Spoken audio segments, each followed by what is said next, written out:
বনি ইসরাইলের এক ব্যক্তি যার নাম ছিল জুরাইস। এই জুরাইস ব্যক্তি একজন বড় আবেদ ছিল। সে সব সময় আল্লাহ তাআলার ইবাদত করত। তার একটা ইবাদতখানা ছিল। লোকজনে তাকে মোহাব্বত করে একটা সুন্দর করে একটা ইবাদতখানা বানাই দিয়েছে। মুস্তাজাবুদ দাওয়া। সে এমন একজন ব্যক্তি ছিল যে আল্লাহ রাব্বুল আলামিনের কাছে দোয়া করলে সাথে সাথে কবুল হয়ে যাইত। এই জুরাইস একদিন নামাজে দাঁড়াইছিল। হঠাৎ করে তার মা এসে ডাকলো যে জুরাইস, তোমার মা আসছে, দরজা খোলো, তোমার মা কথা বলবে। জুরাইস ভাবলো সলাতি ওয়া উম্মি, একদিকে নামাজ আর একদিকে মা, কার ডাকে সাড়া দিব। সে নামাজকে প্রাধান্য দিয়ে মায়ের ডাকে সাড়া দিল না। আবার দ্বিতীয় দিন মা একই টাইমে আসছে। এসে দেখে জুরাইস নামাজ পড়তেছে, মা ডাক দিছে জুরাইস, তোমার মা আসছে, কথা বলবে। জুরাইস ভাবলো একদিকে নামাজ আর একদিকে মা, কোনটাকে প্রাধান্য দেবে। সে নামাজকে প্রাধান্য দিছে। আর একদিন আসছে, তৃতীয় দিন একই অবস্থা। এসে দেখে যে জুরাইস নামাজ পড়তেছে। মা ডাকলো, তখন জুরাইস মায়ের ডাকে সাড়া দিল না। সে নামাজকে প্রাধান্য দিল, নামাজকে প্রাধান্য দিল। তখন মা অনেক কষ্ট পাইল যে মা আসছিল দেখা করতে, তুই মায়ের মুখ দেখতে চালি না, তুই বেশ্যার চেহারা দেখা মরিস। মা বদদোয়া করে ফেলেছে।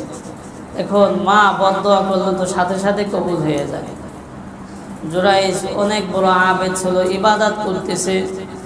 ওই এলাকায় একজন বেশ্যা নারী ছিল, যে নারীটা ওই জুরাইজের সাথে অপকর্ম করতে চেয়েছিল। জুরাইস রাজি না, না না, আমার দ্বারা এটা সম্ভব না। তখন তার এই কুপ্রস্তাবে রাজি না হওয়ার কারণে সে তার প্রতি ক্ষেপে গেল যে আমি এটা বোঝাবো তোমাকে। কিছুদিন পর ওই বেশ্যা নারী, ওই এলাকায় একজন রাখাল ছিল, যে রাখালের সাথে অপকর্ম করে গর্ভবতী হয়েছিল। এবার লোকজন বলতেছে তোমার তো বিবাহ হয় নাই, তুমি কিভাবে গর্ভবতী হইলা? তখন ওই বেশ্যা নারী বলতেছে যে আমি গর্ভবতী হয়েছি, ওই জুরাইস আবেদ এই কাজ করেছে আমার সাথে। মানুষেরা ক্ষেপে তার ইবাদতখানা ভেঙে ফেলেছে যে আমরা তোমাকে এত ভক্তি শ্রদ্ধা করি, তুমি এমন একটা কাজ করলা। জুরাইস ভাবতেছে যে এত ভক্তি, এখন এত শক্তি কেন, কঠোরতা কেন? তখন মানুষেরা বলতেছে তুমি টের পাও না। টেনে তাকে ওই মহিলার কাছে নিয়ে গেছে। মহিলার কাছে নেওয়ার পরে বলতেছে যে এই মহিলার পেটে যে বাচ্চা, এই বাচ্চার বাবা হলা তুমি, তুমি জানো না? তখন জুরাইস আবেদ ছিল, মুস্তাজাবুদ দাওয়া। সে দোয়া করলে সাথে সাথে আল্লাহ তাআলা কবুল করেন। কিন্তু মায়ের বদদোয়া তার লেগে গেছে, মায়ের বদদোয়া লেগে গেছে। তখন ওই জুরাইস বলতেছে, ওই বাচ্চাকে বলতেছে হে বাচ্চা, ওই মহিলার কোলে বাচ্চা ছিল, ওই বাচ্চাকে বলতেছে হে বাচ্চা, তুমি বলো তোমার বাবাকে। আল্লাহ পাক রব্বুল আলামিন তার এই আবেদ বান্দার পবিত্রতার রক্ষার্থে এই ছোট্ট বাচ্চার জবান খুলে দিয়েছে। ছোট্ট বাচ্চা বলেছে আমার বাবা হইল অমুক রাখাল, অমুক রাখাল। মুহতারাম হাজিরিন, অনেক আবেদ ছিল, অনেক কি আবেদ ছিল, কিন্তু শত ইবাদত মা বাবার বদদোয়া ঠেকাইতে পারে নাই। মা বাবার বদদোয়া ঠেকাইতে পারে না। অনেকে মাকে বাদ দেয় না, হজে যায়। কি করে হজে যায়? ও হজ 2 আনার কাজে লাগবে। শত ইবাদত করলেও মা বাবার বদদোয়া ওই শত ইবাদত দিয়ে ঠেকানো যাবে না। এই জন্য মুহতারাম হাজিরিন, মা বাবার সাথে অন্যায় কাজ করা যাবে না। মা বাবার সাথে সব সময় ভালো ব্যবহার করতে হবে। এদিকে মা বাবার ভালো দোয়ার কারণে কত বড় আল্লাহর ওলি হয়েছিলেন ওয়াইস আল করদির ঘটনা আমরা সকলেই জানি। আল্লাহর হাবিব ইন্তেকালের পূর্বে আলী এবং ওমর রাদিয়াল্লাহু তাআলা আনহুকে ডেকে বলল, হে আলী ওমর, মদিনায় কিছুদিন পরে ওয়াইস আল করদি নামক একজন ব্যক্তি আসবে, তোমরা তার থেকে দোয়া নিও। আল্লাহর হাবিবের সাহাবীর আশ্চর্য হয়ে বলতেছে যে আমরা হলাম আপনার সাহাবী, আর আপনি আমাদেরকে দোয়া নিতে বলতেছেন অন্য ব্যক্তির থেকে, কারণটা কি? তখন আল্লাহর হাবিব বলল যে ওই ব্যক্তি মায়ের এমন আশেক ছিল, মা তাকে এমন দোয়া করেছে যার কারণে সে যদি আল্লাহ তাআলার কাছে কিছু চায়, আকাশে হাত তোলে, আর আল্লাহ পাক রব্বুল আলামিন সেটা ফেরত দেয় না।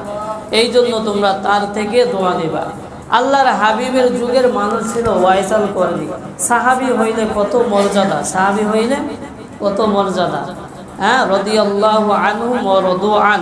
সাহাবীদের ব্যাপারে আল্লাহ পাক বলেছে, আমি তাদের উপর সন্তুষ্ট হয়ে গিয়েছি, তারাও আমার উপর সন্তুষ্ট হয়ে গেছে।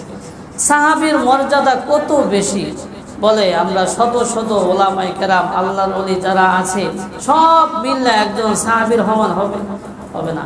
তাইলে ওই ওয়াইসাল করনি মায়ের খেদমত করতে গিয়ে সে সাহাবী হইতে পারে নাই, কারণ আল্লাহর হাবিবকে দেখতে পারে নাই, মায়ের খেদমত করে। আল্লাহর হাবিবের কাছে চিঠি লিখছে, ইয়া রাসূলুল্লাহ, আমার মা অসুস্থ, অন্ধ, আমি তো আপনার সাথে দেখা করতে চাই, কি করব?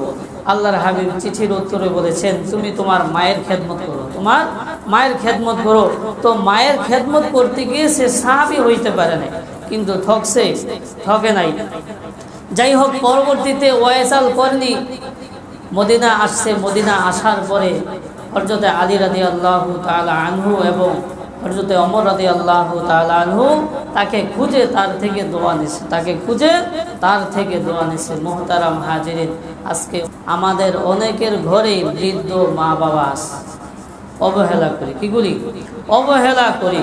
আমাদের সন্তানরাও এই মুরব্বীদের সাথে, দাদা দাদির সাথে খারাপ ব্যবহার করে, আমরা দেখাও না দেখার ভান ধরি। এমন অনেক লোক আছে, অনেক রিপোর্ট আছে আপনাদের এলাকায়, বুঝে আসছে। এই জন্য আমরা মা বাবার যথার্থ কদর করব। আল্লাহর হাবিব বলেন, ক্বালান নাবিয়্যু সাল্লাল্লাহু আলাইহি ওয়াসাল্লাম, ক্বালান নাবিয়্যু সাল্লাল্লাহু আলাইহি ওয়াসাল্লাম, রিজাল রাব্বি ফি রিজাল ওয়ালিদাইন ওয়া সাখাতুর রাব্বি ফি সাখাতুল ওয়ালিদাইন। আল্লাহর হাবিব বলেন, আল্লাহ পাক রব্বুল আলামিনের সন্তুষ্টি পিতা মাতার সন্তুষ্টির মধ্যে নিহিত, আল্লাহ পাক রব্বুল আলামিনের অসন্তুষ্টি পিতা মাতার অসন্তুষ্টির মধ্যে নিহিত। সুতরাং আমি যদি আল্লাহ পাককে সন্তুষ্ট রাখতে চাই, তাহলে অবশ্যই এর পূর্বে মা বাবাকে সন্তুষ্ট রাখতে হবে। মা বাবা যদি আমার উপর অসন্তুষ্ট থাকে, শত ইবাদত করেও আল্লাহ পাককে সন্তুষ্ট রাখা যাবে না।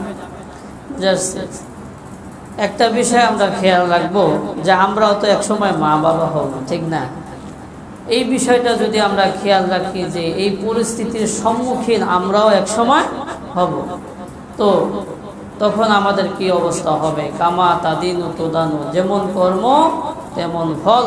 আজকে আমি মা বাবার সাথে ভালোভাবে কথা বলবো না, তাদের খোঁজ খবর রাখবো না, হ্যাঁ, আর আমি আশা রাখবো আমার সন্তান আমি যখন বৃদ্ধ হব আমাকে মাথায় নিয়ে নাচবে, কশ্চিন কালো না, মাথায় থেকে হালাই দিবে একেবারে, বুঝা যাচ্ছে?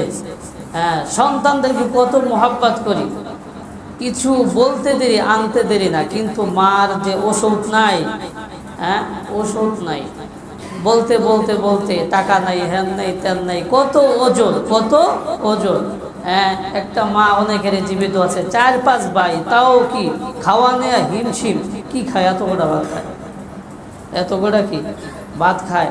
কে খাওয়াইব? কে খাওয়ায় ঠইকে যাইবে? বুঝাচ্ছে? মা বাবার খেদমত করে কেউ ঠকে নাই, কেউ কি ঠকে নাই।